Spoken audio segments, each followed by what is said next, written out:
Olá, professores, tudo bem? Estou aqui para apresentar para vocês o artigo da disciplina de seminários. Então, vou compartilhar a minha tela, ou melhor, a minha apresentação, para a gente dar início.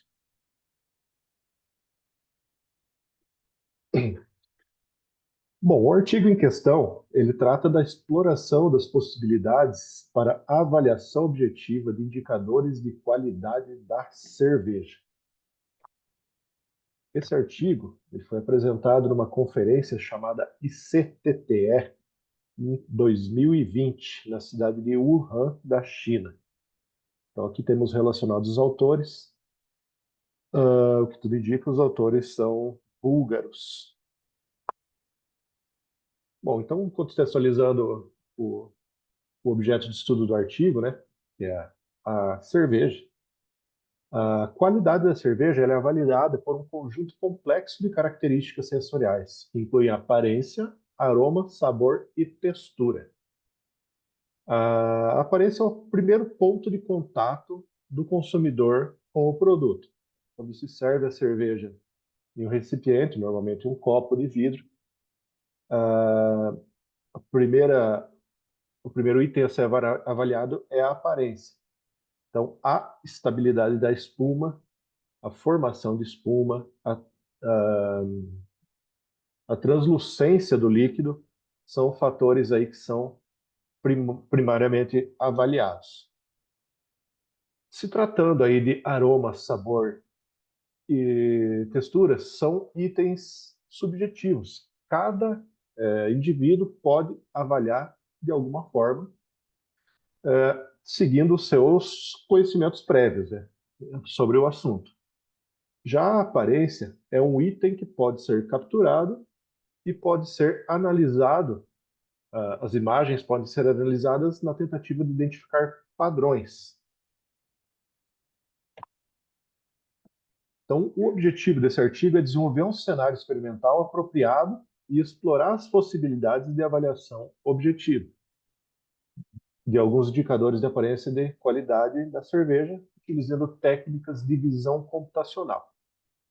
Esse artigo aqui ele não trabalha com inteligência artificial, ele apenas utiliza alguns princípios aí da visão computacional, como captura e análise de imagem, para identificar essas características que o artigo se propõe a avaliar.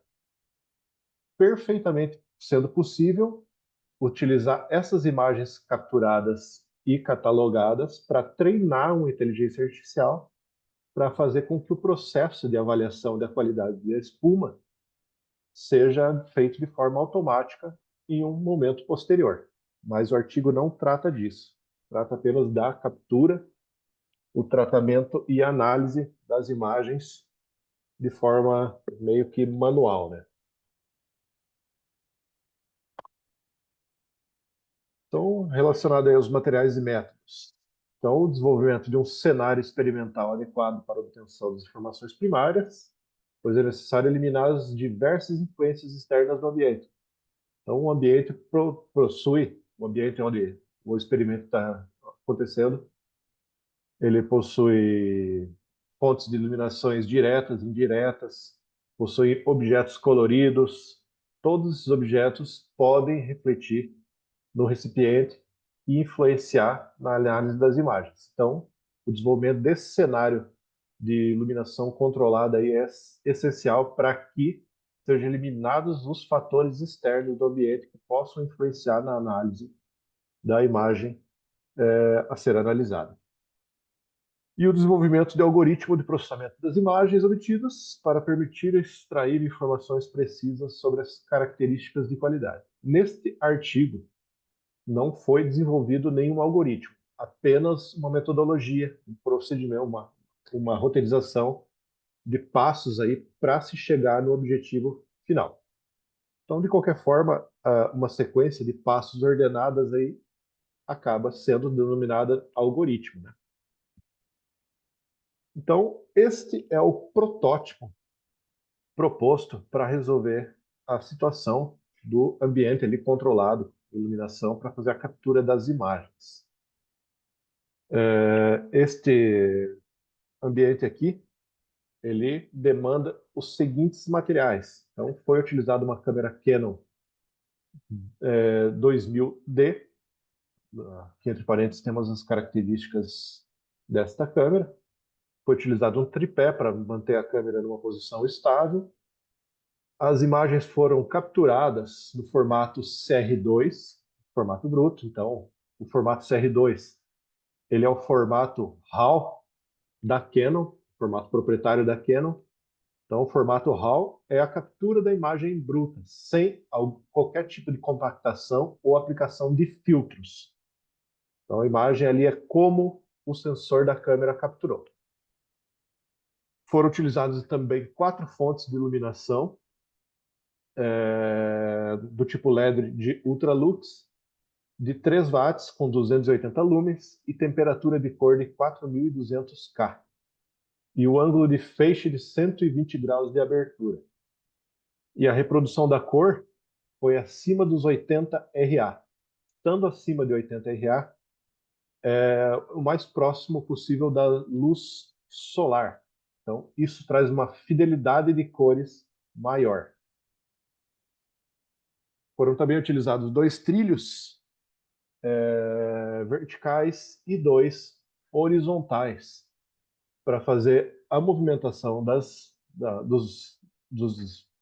fontes de iluminação a fim de chegar no melhor cenário possível.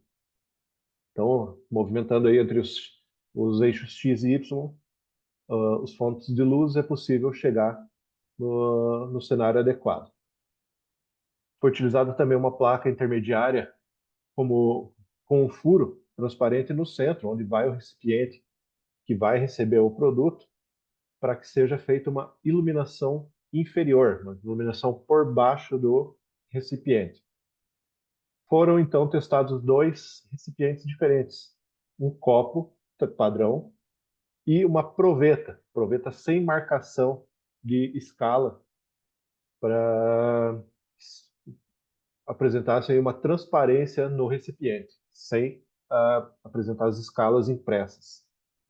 E a fonte de luz também foi uma fonte de LED de 24 watts, 2.400 lumens, com temperatura de cor de 4.000. Então, resultando então neste produto, neste cenário. Então, isso aqui é a materialização daquele protótipo que nós vimos anteriormente. Então, temos aqui os pontos de luz instalados, nos trilhos, que permitem a movimentação, nos eixos X e Y, e ao centro temos o buraco, onde vai a placa translúcida com iluminação inferior. Aqui temos o teste de angulação das luzes sendo feito. Aqui temos mais uma imagem, né, focando ali a câmera apontada para o objeto em questão, que é o recipiente. Bom, então, continuando, temos a obtenção das imagens brutas de alta qualidade para extrair e avaliar 3 diferentes indicadores importantes. Então, a estrutura e estabilidade da espuma, a presença e tamanho das bolhas e a névoa das bolhas. Então, uma boa espuma, uma espuma considerada de qualidade na cerveja, é uma espuma mais densa, uma espuma cremosa. A quantidade o tamanho de bolhas, quanto menor eles forem apresentados, melhor a qualidade e estabilidade da espuma. O tamanho das bolhas, o considerado ideal é entre 0,2 e 0,5 milímetros. Acima disso, passa a se considerar as bolhas, consequentemente, a espuma de má qualidade.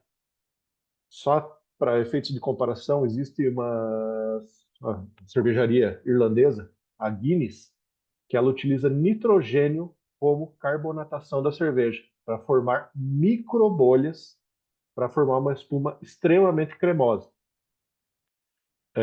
Coisa que o CO2, o dióxido de carbono, que é utilizado para a carbonatação da cerveja, não consegue apresentar. Então aqui temos a comparação entre 2 cenários, né?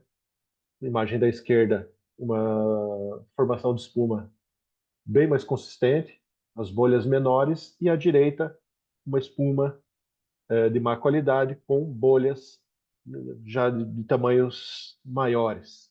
Então, a imagem da esquerda representa a espuma de boa qualidade. Deixa eu dar uma acelerada aqui, que o tempo está passando, são 15 minutos, né? Então, foram testadas aí diferentes angulações de luz. Então, ó, aqui temos representação com 2 spots a 45 graus. Aqui com 2 spots de cada lado, também 45 graus. Um spot de cada lado, iluminação bidirecional em 90 graus.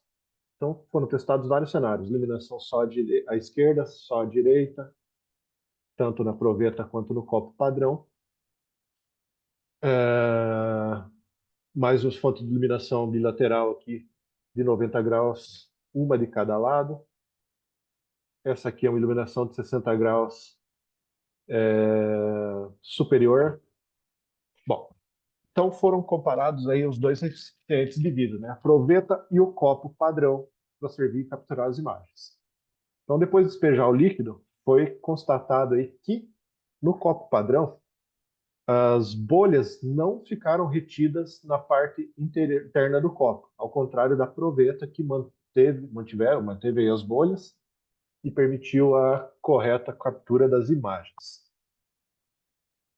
Então foi utilizado um software chamado ImageJ para fazer o processamento dessas imagens para fazer a coleta das informações que seriam avaliadas.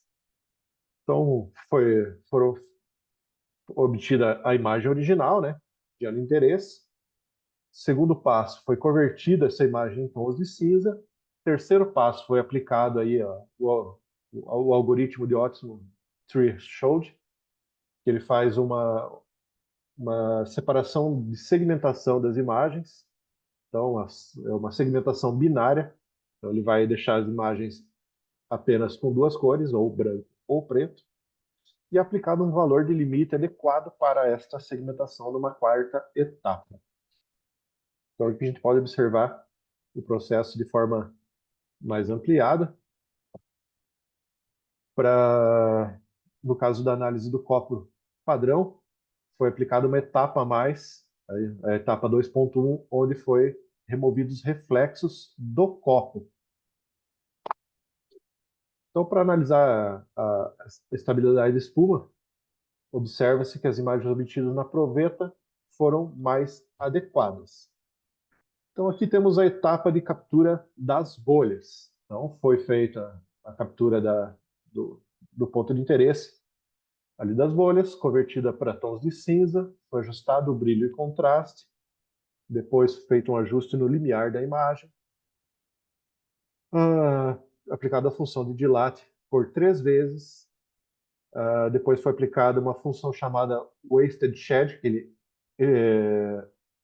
destaca as bordas dos elementos que têm bordas mais pronunciadas. Aí foi feitas as contagens das bolhas através de uma função do ImageJ chamada de análise de partículas e a detecção das bolhas na tentativa de contar as bolhas, quantos pixels cada uma ocupa, utilizando esta metodologia.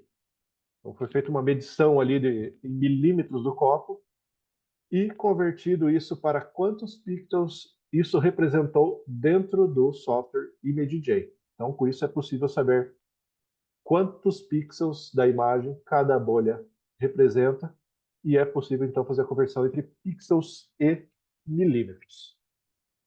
Como conclusão, então, temos a conclusão de que o cenário experimental desenvolvido para esta finalidade foi adequado. Então, ele permitiu ali ajustes de imagem, de iluminação, até chegar no cenário ideal.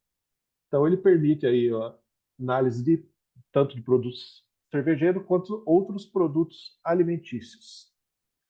E constatou-se, então, que é melhor utilizar uma proveta sem a presença de marcadores de medição para realizar a análise das bolhas. E, por fim, então, conclui-se que é possível analisar esses atributos de qualidade da cerveja através de técnicas de visão computacional. Então, o artigo aí prova que é viável a construção de um cenário para fazer a coleta dos atributos de qualidade visual da cerveja. Então, encerro por aqui. Deram os 15 minutos previstos para a apresentação. Agradeço, professor Alberto, e um abraço, até a próxima oportunidade.